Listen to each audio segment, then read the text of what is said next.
What's up everybody, Matt Maran here, and today Chevy has revealed the all-new 2023 Colorado, and it gets a lot of big changes. In addition to the new styling on the outside and on the inside, the platform is new with a wheelbase that's now 3.1 inches longer, while also providing shorter overhangs for better off-roading. It's also now only available in a crew cab short box body style with a 5'2" 2-inch bed.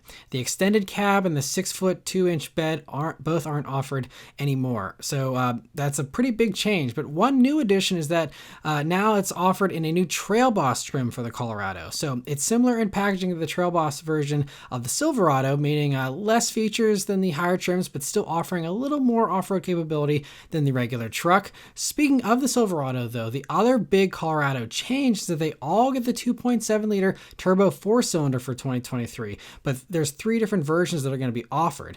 But that means the V6, the naturally aspirated 4-cylinder, and the diesel are all gone.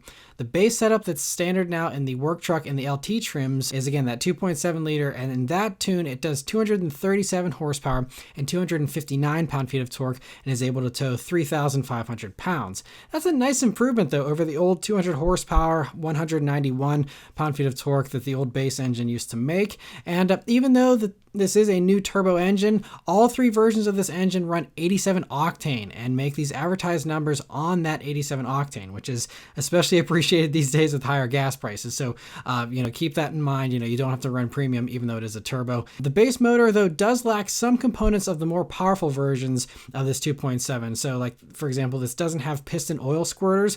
So don't think that the base engine can do the same power as the upper versions with just a tune on it or something. There's more to it than that. The mid-level version is called the Plus version of this 2.7 liter turbo motor, and it does 310 horsepower and 390 pound-feet of torque and can tow 7,700 pounds now. And it's standard on the Z71 and Trail Boss and is available also as an option on the work truck and the LT trims as well. This gives it just 2 more horsepower over the old V6, but a whopping 115 more pound-feet of torque, so it'll be much punchier and a huge upgrade over that old V6.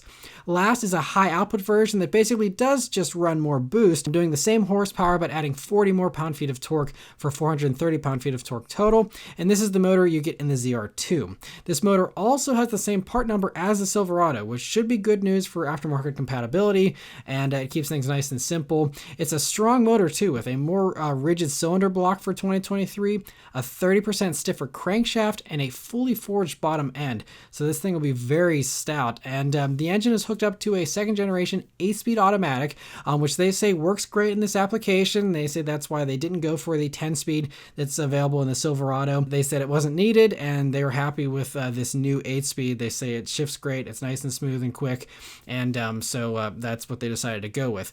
4-wheel drive is standard on the ZR2, Z71, and the Trail Boss, and it's going to be optional on the LT and the work truck. Suspension-wise, the work truck and the LT get 7.9 inches of ground clearance. The Z71 goes up to 8.9 inches of ground clearance. The Trail Boss gets a 2-inch lift and 9.5 inches of ground clearance. And lastly, the ZR2 gets a 3-inch lift, 10.7 inches of ground clearance, and upgraded Multimatic DSSV spool valve dampers that are outboard mounted. And it's only outboard mounted on these ZR2s here, so they have a completely unique suspension setup compared to the other versions of the Colorado.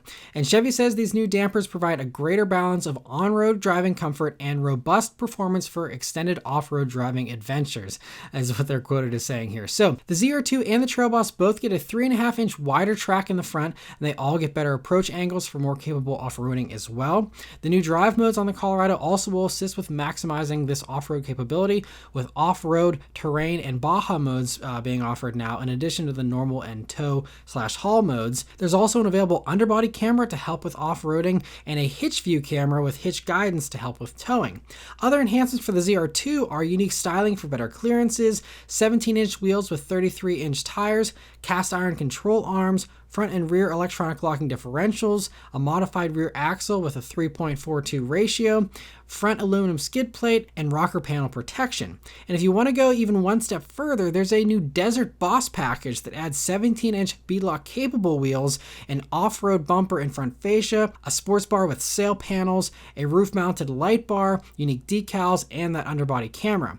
ZR2 also gets a unique Artemis color for the interior with special accents, trim, and badging. Speaking of that interior, the design is all new, but the interior space is pretty close to before, even with that longer wheelbase somehow.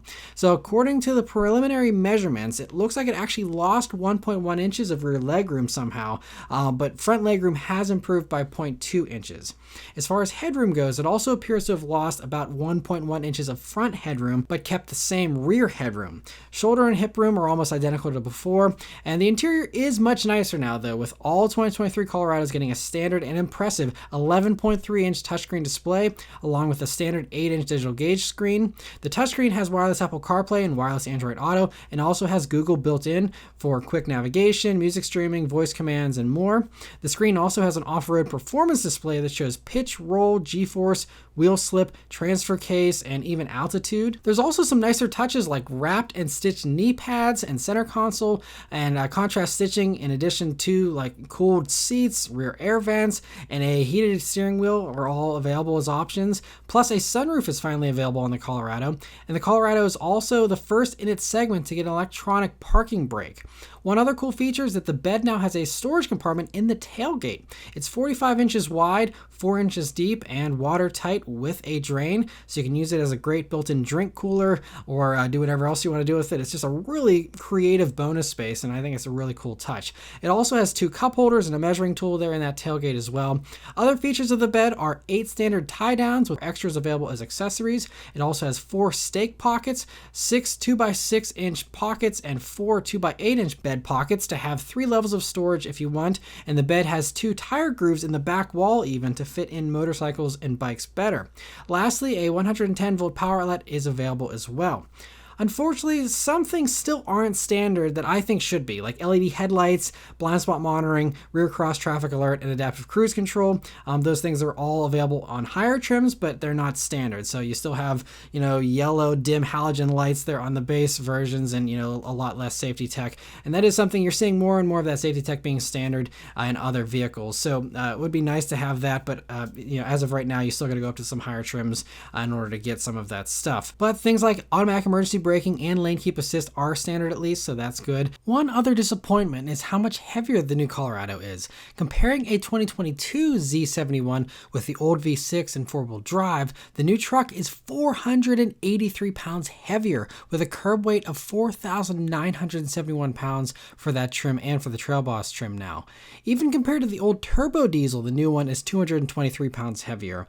And the weight gain is even greater on the ZR2, with the curb weight going up 321 pounds compared to the old diesel version, and 583 pounds more compared to the old V6 version, with that ZR2 now weighing 5,298 pounds. Chevy says that the extra mass is due to all the content that they've added to the vehicle, all the extra tech, the NVH improvements, and all the other improvements that we just went through. And while that certainly is understandable, it just is a large jump from one generation to the next. Typically, you see stuff go up by 100 pounds, maybe 200 tops, but to see this go up several hundred pounds is just a little out of the ordinary. So just one other thing I wanted to point out there. As a result, be prepared for the new Colorado to possibly get worse fuel economy than before, even with the potential efficiency gains of that new engine. We don't have any fuel economy numbers yet though, so stay tuned for that. And lastly, we don't know pricing yet either. That's also something that won't be coming until closer to production, with the first 2023 Colorados arriving in the first half of 2023.